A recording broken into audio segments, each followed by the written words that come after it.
Hello guys, welcome back to my YouTube channel study math with Neha Kamboj.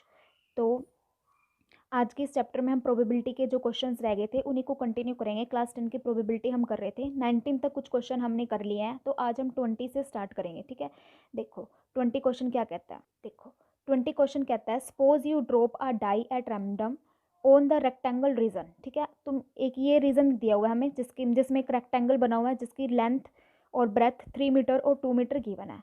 तो तुम क्या कर रहे हो, एक डाई ले रहे हो और इस रेक्टेंगल रीजन में घेर रहे हो। ठीक है, इसमें थ्रो करती रेक्टेंगल रीजन में, और वो कहीं भी आ सकती है, हो सकता है वो रेक्टेंगल रीजन में ही आ जाए या फिर सर्कल के अंदर आ जाए। ठीक है, लेकिन हमने जो प्रोबेबिलिटी है वो निकालनी है कि जो डाई गिरी ना वो सर्कल के अंदर गिरी होगी। ठीक है, कहाँ गिरी है, वो इस रीजन के अंदर गिरी है। ठीक है, देखो मैंने डायग्राम बनाया हुआ है, एक रेक्टेंगल रीजन है, उसी के अंदर एक सर्कल बना हुआ है। हम क्या कर रहे हैं, एक डाई ले रहे हैं और उसको इस रेक्टेंगल रीजन में घेर रहे हैं। ठीक है, हमने प्रोबेबिलिटी निकालनी है कि जो हमारी डाई गिरी वो इस रीजन में गिरी होगी।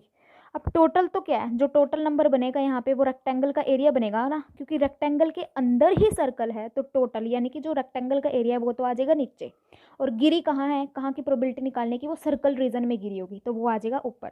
यानी कि यहाँ इसकी जो प्रोबेबिलिटी है वो आएगा एरिया ऑफ सर्कल, क्योंकि हमारी जो डाई है वो गिरी कहाँ है, सर्कल के अंदर गिरी है, तो एरिया ऑफ सर्कल ही आ जाएगा। और सर्कल है किसके अंदर, टोटल एरिया कौन से हमारा रेक्टेंगल का, तो एरिया ऑफ रेक्टेंगल नीचे आ जाएगा। ठीक है, अब एरिया ऑफ सर्कल क्या होता है, पाई आर स्क्वायर, और एरिया ऑफ रेक्टेंगल क्या होता है, लेंथ इंटू ब्रेथ। अब जो रेडियस ऑफ सर्कल है वो हमारे पास 1 मीटर गिवन है, 1 मीटर गिवन है, तो ये हो जाएगा पाई 1 का स्क्वायर, लेंथ और ब्रेथ गिवन है 3 × 2, तो ये क्या आ गया, पाई/6। ये इसकी प्रोबेबिलिटी आ गई। इसको 22/7 × 6 ऐसे भी करके लिख सकते हो, 22/42, या कटिंग हो जाएगी 3 पे, तो 11/21 ऐसे भी लिख सकते हो इसको, वैसे तो यही बेटर है। तो पाई/6 ये आ गई सर्कल रीजन में डाई गिरने की प्रोबेबिलिटी। ठीक है, नेक्स्ट क्वेश्चन देखते हैं। अब जो हमारे पास 21 क्वेश्चन है वो कह रहा है a lot consist of 144 ball pens of which 20 are defective. Total ball pens है हमारे पास 144, जिसमें से 20 तो क्या है, डिफेक्टिव है, बाकी जो बचे वो अच्छे वाले पेन है। अब Noori will buy a pen if it is good. Noori pen को तब खरीदती है जब वो अच्छा पेन होगा, लेकिन अगर वो डिफेक्टिव पेन है तो वो उसे नहीं खरीदती है। तो शॉपकीपर क्या करता है, उस पेन जो 144 बॉल पेन है उसमें से एक पेन को बाहर निकाल कर वो उसको देता है, नूरी को देता है। तो प्रोबेबिलिटी निकालनी है, पहली प्रोबेबिलिटी तो निकालनी है कि नूरी ने वो पेन खरीद लिया, दूसरी प्रोबेबिलिटी निकालनी है कि उसने वो पेन नहीं खरीदा। तो जो फर्स्ट है उसमें से 1 को माइनस कर देंगे तो सेकंड पार्ट आ जाएगा। ठीक है, तो पहले तो क्वेश्चन को देखो, क्वेश्चन क्या कहता है। क्वेश्चन कह रहा है कि एक हमारे पास 144 बॉल पेन है जिसमें से 20 तो डिफेक्टिव है, बाकी बचे कितने, 24, 124, ये हमारे पास अच्छे वाले पेन होंगे। अब नूरी अगर अच्छा पेन है तब तो वो खरीदती है, और अगर डिफेक्टिव पेन है तब वो नहीं खरीदती। तो शॉपकीपर क्या करता है, इन 144 बॉल पेन में से एक पेन को बाहर निकाल कर नूरी को देता है। तो पहली प्रोबेबिलिटी निकालनी है कि नूरी ने वो पेन खरीद लिया। अब यहाँ पे पॉइंट है कि उसने वो पेन खरीद लिया। अब वो पेन तभी खरीदती है जब वो अच्छा पेन होगा, यानी कि उसने खरीद लिया, यानी कि पहले पार्ट में हमने प्रोबेबिलिटी निकालनी है गुड पेन की। तो गुड पेन कितने हैं, 124, और टोटल हैं 144। तो इसको 2 पे कट करेंगे, 6 2 7 2 3 1 3 6, तो 31/36 ये आ गई उसके पेन खरीदने की प्रोबेबिलिटी।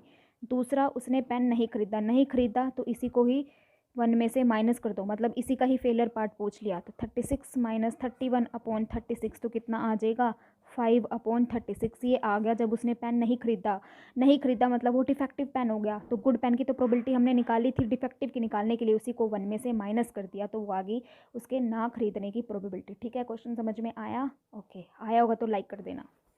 नेक्स्ट क्वेश्चन है हमारे पास, वो एक टेबल है, इसको हमें क्या करना है, कंप्लीट करना है। 2 डाई हैं, ठीक है, 2 डाई हैं और 2 डाई हैं, मतलब कि कितने आउटकम्स होंगे, 6 की पावर n आउटकम्स होंगे, तो 2 डाई 6 की पावर 2 यानी कि 36 आउटकम्स होंगे। और जो 36 आउटकम बनेंगे ना वो इस तरह से निकलेंगे, जैसे 1 1 1 2 1 3 1 4 1 5 1 6, फिर 2 को फिक्स करके 1 2 3 4 पीछे के चेंज कर दिया, फिर आगे का 3 फर्स्ट फेज 3 फिक्स करके सेकेंड फेज को लिख दिया। तो ये 36 आउटकम्स बनेंगे हमारे पास। ठीक है, अब इसकी यूज़ से हमें क्या करना है, ये टेबल को कंप्लीट करना है। मतलब ऐसे डाई को छानने पर ऐसे नंबर आए 2 डाई के जिनको सम आए, यानी कि ये जो है वो सम है। पहली जो है वो 2 लिखा हुआ है, 2 यानी कि डाई को उछाल कर ऐसे नंबर आए जिनका सम क्या होगा 2।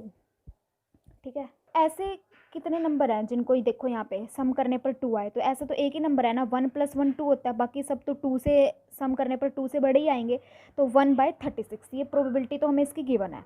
अब देखो 3 ऐसे नंबर्स लेने हैं जिनको सम करने पर, जिनको प्लस करने पर क्या है 3, देखो 3 क्या आएगा 2 + 1, एक तो ये है और 2 + 1 ये है, तो ऐसे दो ही नंबर बनेंगे जिनको सम करने पर क्या है 3, तो 2 दो नंबर आए 2, तो 2/36 ये इसकी प्रोबेबिलिटी आ गई सम 3 आने की, ठीक है 2/36। देखो जो नेक्स्ट है, नेक्स्ट हमने निकालना है कि जो सम आना चाहिए वो 4 आना चाहिए, मतलब ऐसे नंबर्स डाई के ऐसे नंबर जिनको प्लस करने पर क्या है 4, तो कौन कौन से हैं 1 + 3 है, ठीक है 2 + 2 है, ठीक है और 3 + 1 है, तो 1 2 3, तो एक तो है 1 3 3 1, ये तो बनेगा ही बनेंगे जिनको टोटल 1 + 3 4, 3 + 1 4, और एक बनेगा 2 + 2 4, तो ऐसे 3 ही नंबर बनेंगे जिनको सम करने पर क्या है 4 आए, ऐसे पेयर 3 ही बनेंगे, तो इसका आ गया 3/36। अब हमने वो पेयर लेने हैं जिनका सम क्या है 5, 5 किस किस को प्लस करने पर आएगा 1 4 4 1 हो जाएगा, 2 3 3 2 हो जाएगा, तो ऐसे कितने पेयर्स आ गए 4 पेयर आ गए जिनको प्लस करने पर 5 आए, तो ये बन जाएगा 5 की प्रोबेबिलिटी, सम ऑफ 5 आने की प्रोबेबिलिटी 4/6, ऐसे इसकी प्रोबेबिलिटी की हो जाएगी 5/36 और इसकी प्रोबेबिलिटी की हो जाएगी 6/36, क्योंकि देखो पहले अब हमने 6 प्लस करने पर क्या आना चाहिए 6, तो ऐसे कौन कौन से हैं 1 5 5 1 4 2 2 4, ठीक है और कौन से बनेंगे 3 3, एक ये बन गया, तो 6 1 2 3 4 5, तो सम 6 सिर्फ 5 पेयर का ही आ रहा है, तो 5/36, ऐसे 7, तो एक ये बनेगा 1 और इधर से कौन सा बनेगा 2 और इधर से 3, ठीक है 3 बन जाएगा 3 और 4 5, तो 5 6 6 + 1 ये भी बन जाएगा, तो 7 सम ऑफ 7 आने की प्रोबेबिलिटी क्या हो जाएगी 6/7।